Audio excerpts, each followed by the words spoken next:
Hey everyone! Today I wanted to talk about my digital journal.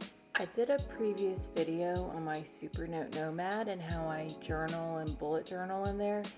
The journal in there is where I feel free to express any thought or feeling without feeling self-conscious because it's hidden behind a passcode that not even my family can guess. I told my husband, if I die, just bury it with me. I have a lot of issues with being vulnerable with people. It's kind of one of the main reasons I started this channel.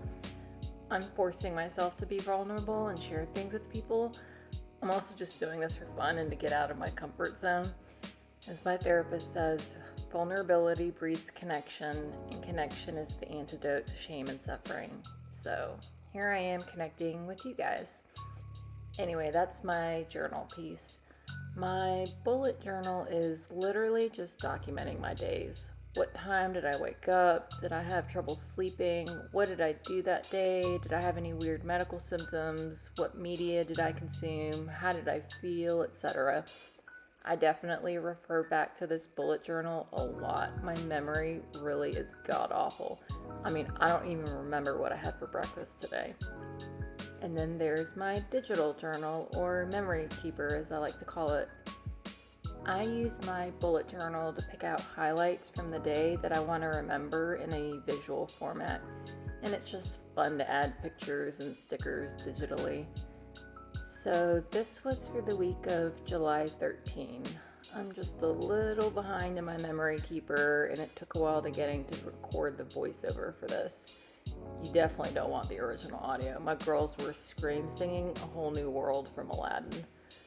So I have a 13-inch M4 iPad Pro. I bought a magnetic paper-like screen protector to use when I digital journal, so it feels like I'm actually writing on paper. Writing on an iPad screen without it is just weird. I use a weekly digital journal, so I usually fill this page out at the end of the week. The digital journal I use is from D Plan Studio. I'll link her Etsy shop in the description below. And I use the app GoodNotes to write in this memory keeper. I've been using GoodNotes since version 3. I don't even know what version we're on, 6 or 7. This one has a subscription just like every app out there, but I paid the one-time lifetime fee so I wouldn't have to worry about subscription fees. Another app I use is Zinnia, which is a journaling app. This one does require a subscription too. I think it's $30 for the year. I just like to use their digital elements like stickers and journal cards to put into my memory keeper. I tried using it for my memory keeper, but I just really didn't like their writing utensils. It made my handwriting look terrible for some reason. Plus, I'm so used to using GoodNotes and its features that it's just too hard for me to switch to anything else. So I started the Wax and Wane Mistborn series by Brandon Sanderson. If you happen to watch my last video reviewing my Kobo Libra color, I talk about my Brandon Sanderson reading experience in detail. It's a saga. Anyway, I was using my Kobo Libra color, which has a stylus and notebook feature to read it, so I could also write notes about it because my husband is reading it too, and I want to be able to discuss it with him. Remember, my memory is absolute crap. Unfortunately, the Kobo Libra color's notebook feature just doesn't work well, and the stylus is terrible, so I switched to reading it and writing notes on my Kindle Scribe Colorsoft, which works flawlessly. It's just not easy to read and write at night in bed though, due to its large form factor, but oh well. We also got a Havanese puppy in February named Darcy.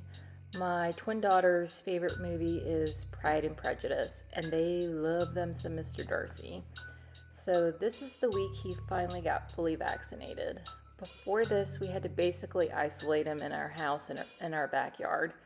And I got so stir crazy, so I'm super happy I get to take him out for walks now and take him to places.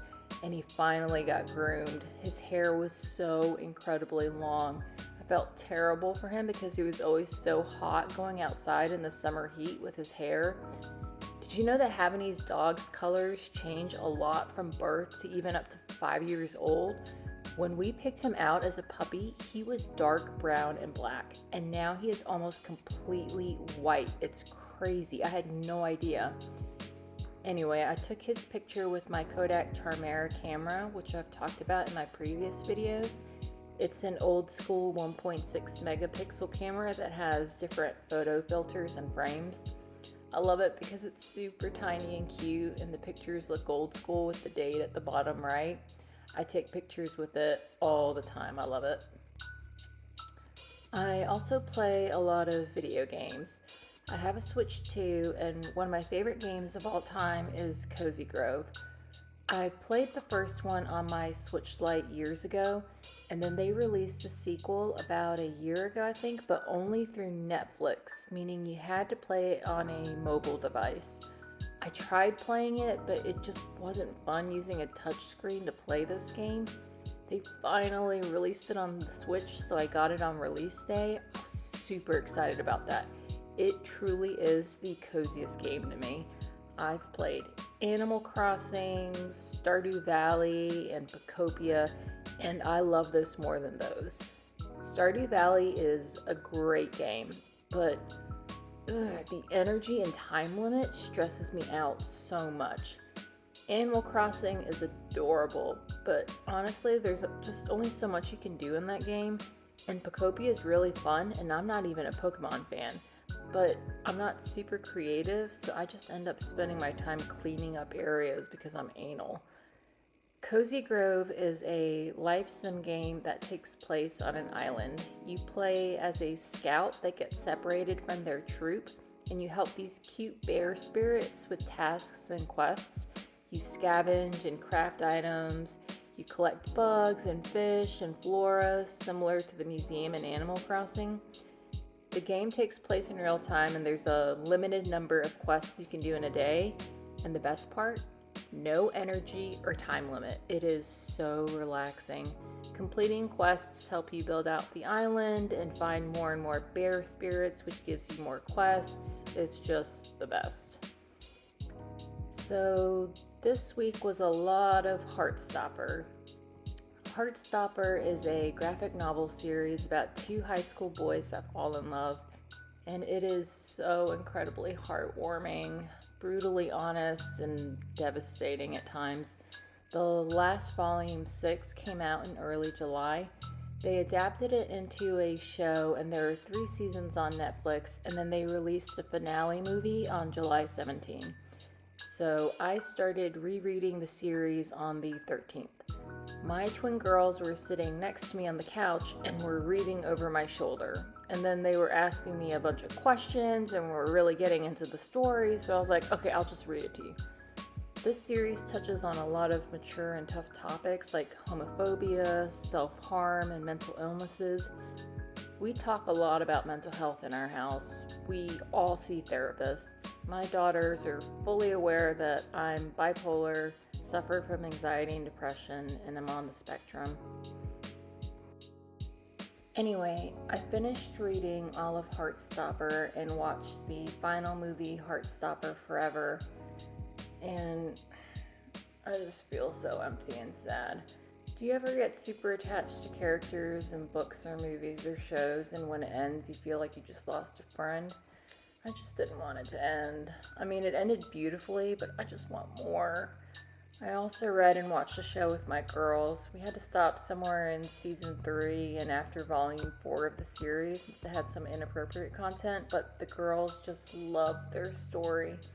I was obsessed with the heated rivalry show in books, and my girls were like, now we get why you like gay romances. And I'm like, yeah, because they're the best. Also, during this week, I worked on a couple YouTube videos, one on the Supernote Nomad, which I talked about, and another on my Tamagotchi collection. Anyway, this is how I digital journal, and you guys got a little glimpse into my life. Again, trying to be vulnerable here. Sorry my handwriting is messy, but hopefully you can read most of it. Anyway, feel free to watch me finish out the week. Hope you enjoy the video, and thanks for watching.